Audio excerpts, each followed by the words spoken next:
How to log in into Finassam employee account. To starting off, open up a preferred browser in your device.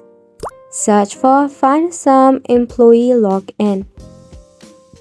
Now in here, select on employee login from Assam Finance. It will redirect you to the official homepage of Finassam. Now starting off on the login page, you will find fields for your username and your password, along with a CAPTCHA test. Enter your username and your password and verify yourself, then tap on the login button.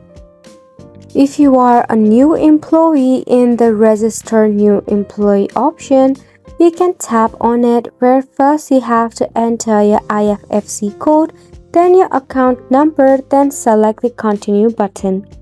By any chance, if you have forgotten your password, just tap on Forgot Password option and follow the prompt displayed on the screen to recover your password or even create a new one.